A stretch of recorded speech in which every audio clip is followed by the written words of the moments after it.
누구나 꿈꾸는 건강하고 행복한 삶. 그 바람이 노년까지 이어지기 위해서는 신체의 기둥인 척추에 주목해야 합니다. 버팀목으로서 중요한 역할을 맡고 있지만 대한민국 인구의 80% 이상은 살면서 한 번쯤 요통을 겪는다고 하는데요.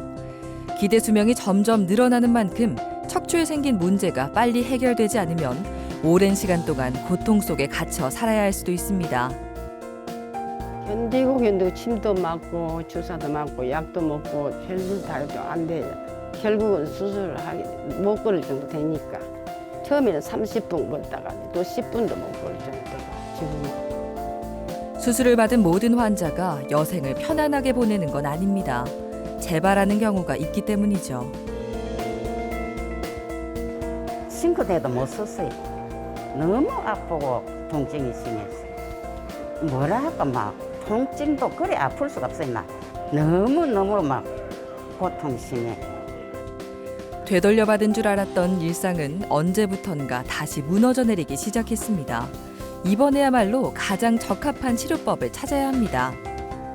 척추 환자를 이제 제가 계속 보다 보면은 그런 분들이 참 많으세요. MRI 나쁘니까 수술해야 됩니다.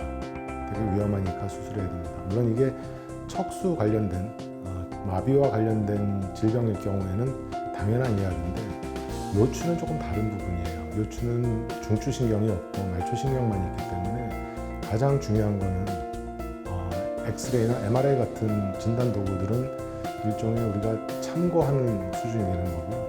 가장 중요한 거는 환자의 증상입니다. 요통과 방사통이 확실하게 있고 보행장애 같은 그런 더 나쁜 증상들이 같이 동반되는 경우에 엑스레이나 MRI에서 그것을 뒷받침할 수 있는 협착증이 있다, 아니면 디스크가 있다. 이럴 때 수술하는 겁니다. 척추 수술은 신중하게 결정해야 합니다. 수술이 항상 최선책이 되는 건 아닐 뿐더러 다양한 치료법이 존재하기 때문이죠. 특히 척추 재수술은 진단과 치료 방법 결정에 있어 초기 수술보다 고려할 사항이 훨씬 복잡합니다. 문제가 발생한 원인을 정확하게 진단해 가장 효과적인 방법을 적용해야 지긋한 통증에서 해방될 수 있습니다. 기분이 좋고요. 원장님 만난 걸 정말 행운이라고 생각합니다. 저는 누구라도 수술을 하라고 권하고 싶습니다. 정형외과 전문의 정성수 의무원장과 함께 건강을 되찾아주는 척추 재수술에 대해 알아봅니다.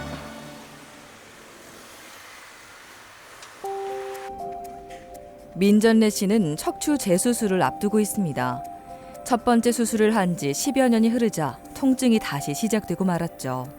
작년 가을부터 약물 치료를 받았지만 증상은 점점 악화됐습니다. 허리가 내가 한 20년 됐거든 수술한 지가요. 그래가지고 재발해가지고 한 5년 전부터 굉장히 한 해 한 해가 더 아픈 거라요. 너무 걸지도 못하고 양쪽 엉치가 아프고 막 이 발바닥이 저려서 한 10분도 못 걸을 정도 되게.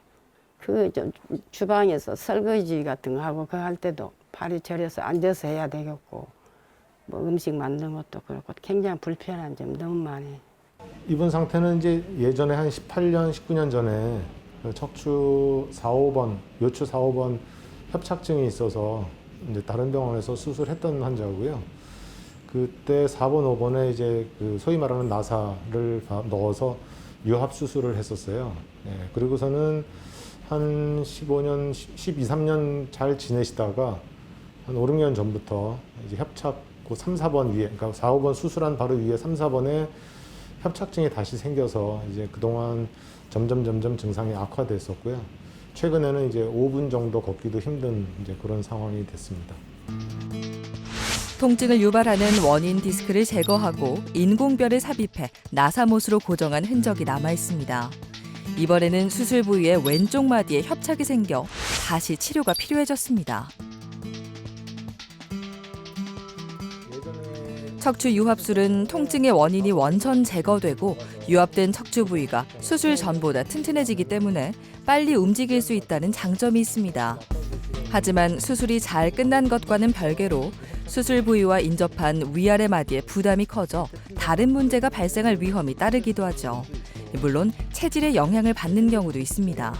그런 체질도 작용을 하고 보통 이제 유합 수술이라는 나사 넣는 수술을 하게 되면은 사실은 이제 척추가 다 조금씩 움직이게 돼 있는 구조물이잖아요. 근데 그 한마디가 딱 고정이 돼서 안 움직이기 때문에 그 위에마디나 아랫마디가 조금 스트레스를 받는 거는 사실이에요. 예, 그렇지만 정확하게 원인은 아직까지 확실하게 밝혀지진 않았는데 대략 한 2가지 이유 정도로 생각을 하는데, 하나는 아까 말씀드린 유합 때문에 받는 스트레스, 그것 때문에 주변 관절에 퇴행성 변화가 다시 생긴다라고 하는 이론이 있고, 또 하나는 원래 그 협착이라는 게 생길 수 있는 체질들이 있거든요.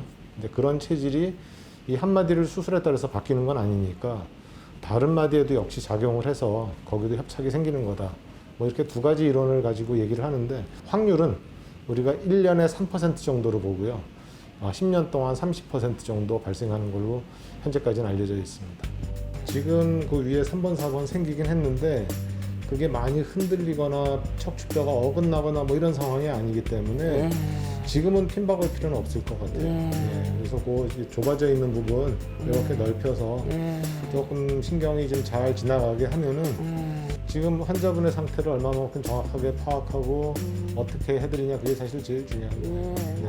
하여튼 열심히 잘해서 하여튼 잘 걸어봅시다. 예, 감사합니다. 기다리시느라 고생하셨네요. 발 좀 안 저리겠지? 안 저리겠죠? 걸을 수 있게. 알겠습니다. 네.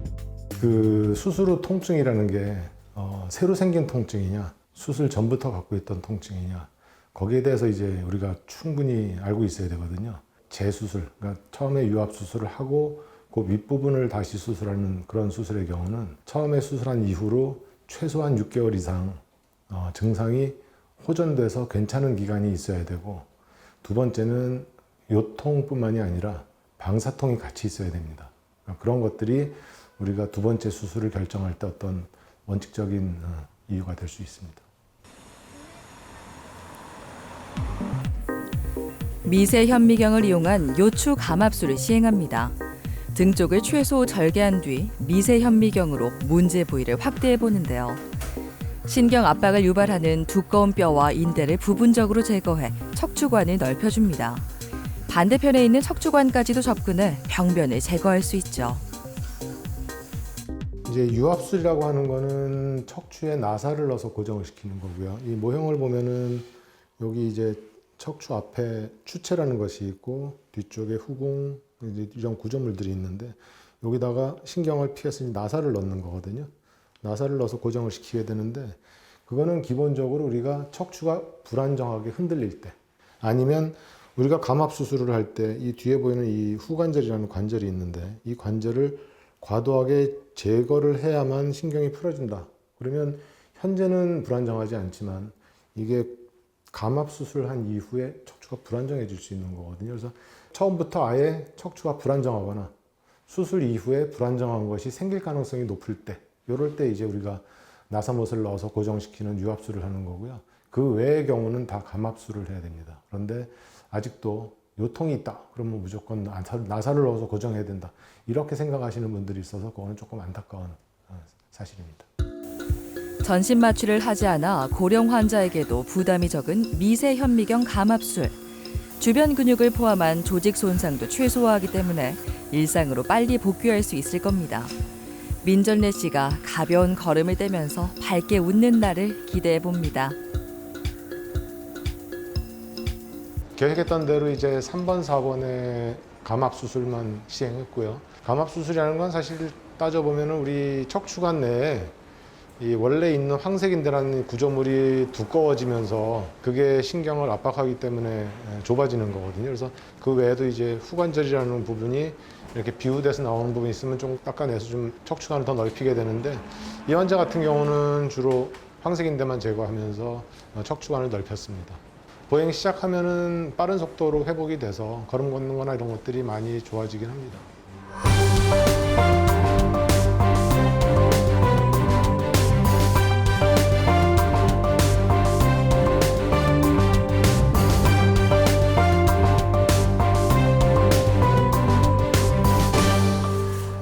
변춘자 씨는 일주일 전에 척추 재수술을 받았습니다.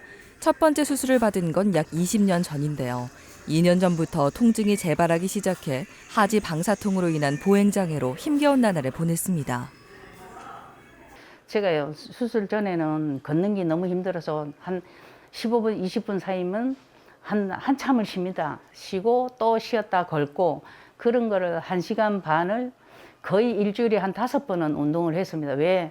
이렇게 걷다가 안 걸으면 못 걸을까봐, 더 할까봐 진짜 다리를 쫄쫄 끌고 걸었거든요. 일상생활 할 때 일단은 서가 있는 게 불편하죠. 엉치뼈가 내려앉는 것 같이 다리가 땡기고 아프니까요. 그래서 이제 이거는 더 이상은 여기서 내가 미루면 안 되겠다. 일단은 수술을 해봐야 되겠다. 그래가지고 이 원장님한테 내가 저 좀 어떻게 해주세요. 내 걸음을 진짜 못 걷습니다. 이랬거든요. 그래 2개월 전에 수술 날짜를 잡았습니다.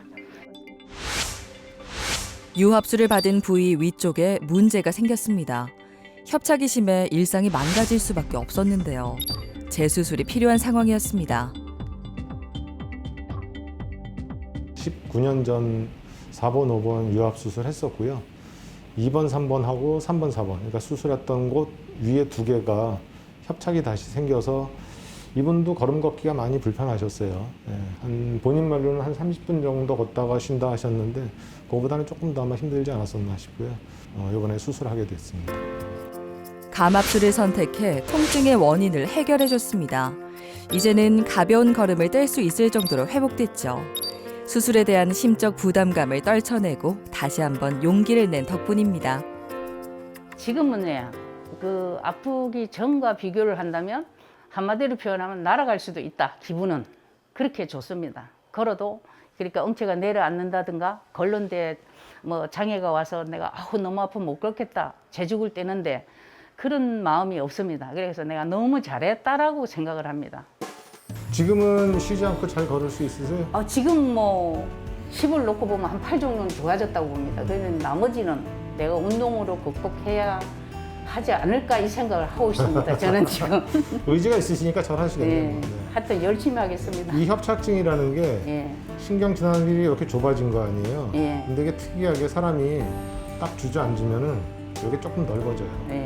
그래서 걷지 못하고 자꾸 주저앉고 싶어지는 네. 건데 이게 인위적으로 그래서 어쩔 수 없이 살짝 넓혀주면은 지금처럼 편하게 걷는 거거든요. 그러니까 협착증이라는 것도 알고 보면은 수술해서 좋아지는 분들의 경우는 수술하는 게 훨씬 나을 수도 있어요. 네. 네. 어쨌든 잘 됐고요. 예. 퇴원하셔서 이제 걷는 거는 네. 무제한 걸으면 안 되고 한 달 뒤에 외래 오실 때까지는 네. 하루 1시간 정도까지만 걸으시면 되고요. 네. 절대 해산되는 건 뭐라고 제가 말씀드렸죠? 허리 구부려서 네. 무거운 드는 거. 절대 들고 뭐 들면 안 된다. 아직은. 네. 네. 그거 조심하셔야 네. 되고 나중에 다 아물고 난 다음에도 네. 쪼그려 앉아서 생활하는 건 별로 안 좋아요. 네. 하여튼 그런 것들 좀 주의하시고요. 네. 그래서 건강하게 잘 지내시죠. 네, 감사합니다. 네. 원장님 덕분에 저는 만세하고 나갑니다. 아이고, 감사합니다. 네, 감사합니다. 그래요, 고생하셨습니다. 네, 수고하세요. 네. 이제 퇴원이 머지 않았습니다. 일상으로 돌아갈 날이 다가온 만큼 걸음걸이에도 한층 자신감이 생겼는데요. 모처럼 되찾은 웃음을 다시 잃지 않기 위해 꾸준한 노력으로 건강을 지켜나가 보려고 합니다.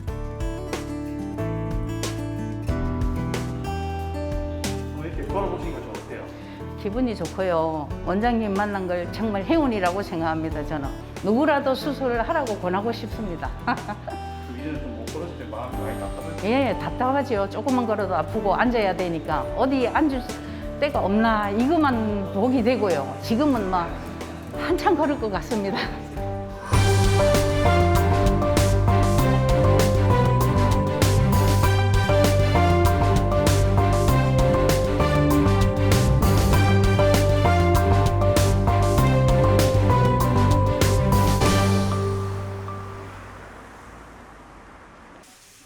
정창효 씨가 척추 재수술을 받은 지도 2년이라는 시간이 흘렀습니다. 그동안의 통증은 말로 다 표현하기 어려울 정도죠.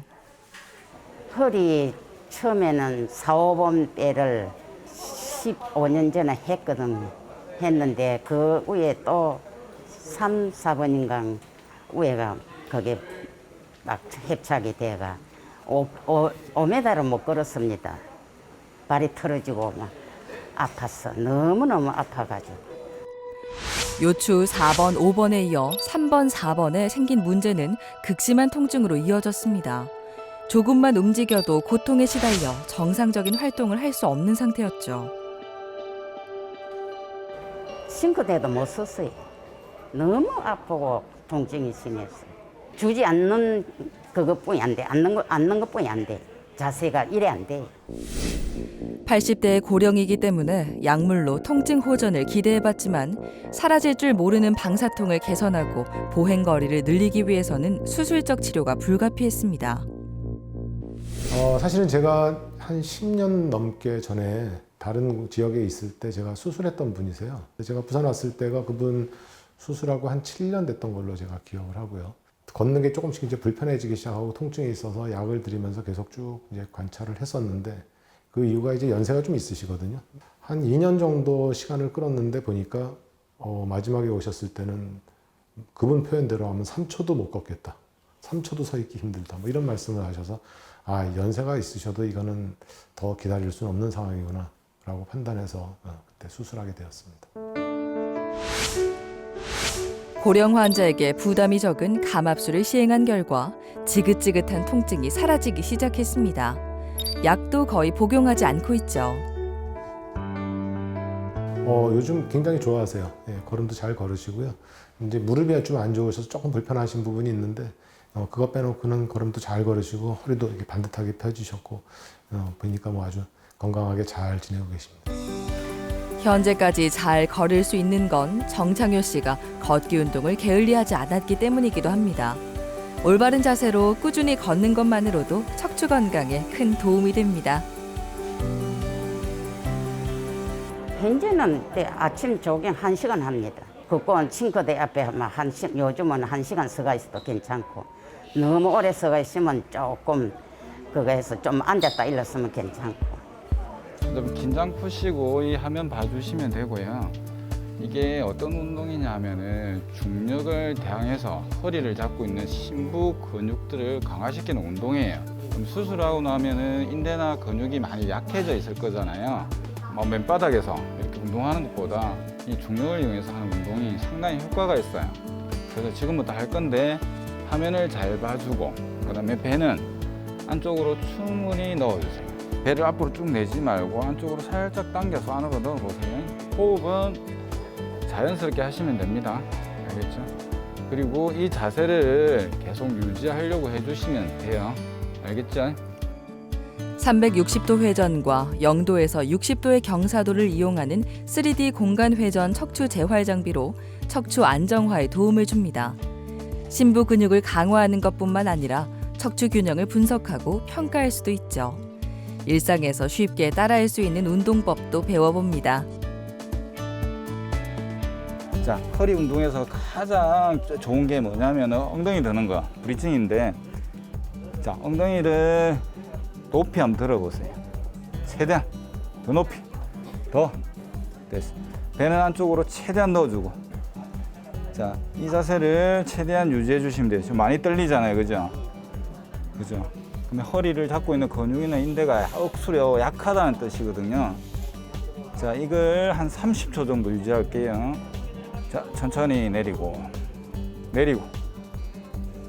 왼쪽. 자, 고개는 항상 반대로 가면 스트레칭 효과가 좀 더 있죠. 다시 반대로 쭉 더.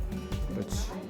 이게 지금 브리징 자세라는 거고요. 이게 허리를 잡고 있는 근육이나 인대를 강화시켜서 아무래도 허리의 어떤 그 능력을 높여주는 거라고 보시면 되고, 그러면 일상생활 할 때 허리에 힘이 강화되어 있기 때문에 다치거나 하는 확률이 상당히 떨어지고, 그리고 통증도 많이 없어질 거라고 예상되는 운동입니다. 큰 부담 없는 동작이고, 그리고 누워있을 때 언제든지 할 수 있는 운동이기 때문에 상당히 좋은 운동이라고 보여집니다. 사후 관리는 수술만큼이나 중요합니다. 수술이 잘 끝났다고 해도 관리를 소홀히 하면 코어 근육이 척추를 제대로 잡아주지 못해 다시 문제가 생길 수 있죠. 고양이가 바닥에 엎드려 팔을 편 것 같이 보여 흔히 고양이 자세라고 말하는 동작도 도움이 되는데요. 척추를 튼튼하고 유연하게 만들어줘 척추 질환을 예방하고 요통 완화에 효과적입니다. 이러한 동작들을 꾸준히 반복할수록 뚜렷한 효과를 볼 수 있습니다. 보통 10분에서 한 20분 정도 하시는 게 가장 좋아요. 오전에 한 번, 오후에 한 번. 그리고 또 수시로 언제든지 누워 있거나 앉아 있을 때 허리가 약간 뻐근하다 하면 수시로 해주시면 가장 도움이 되는 자세예요. 집안에서는 수시로 따라하기 쉬운 운동을, 집 밖에서는 가벼운 걷기 운동을 생활화한다면 척추의 노화 속도가 느려지고 통증도 줄어들 겁니다. 가장 좋은 거는 사실은 운동이죠. 운동 중에서 걷는 운동인데 착각하시는 분들 계세요. 질병을 운동으로 고친다. 이게 분명히 퇴행성 질환인데 3시간, 4시간씩 막 걷고 운동하시는 분들이 있거든요. 이거는 질환을 악화시키는 겁니다. 퇴행성이라고 하는 거는 많이 사용해서 달아서 생기는 거기 때문에 과도하게 운동하면 안 되고요.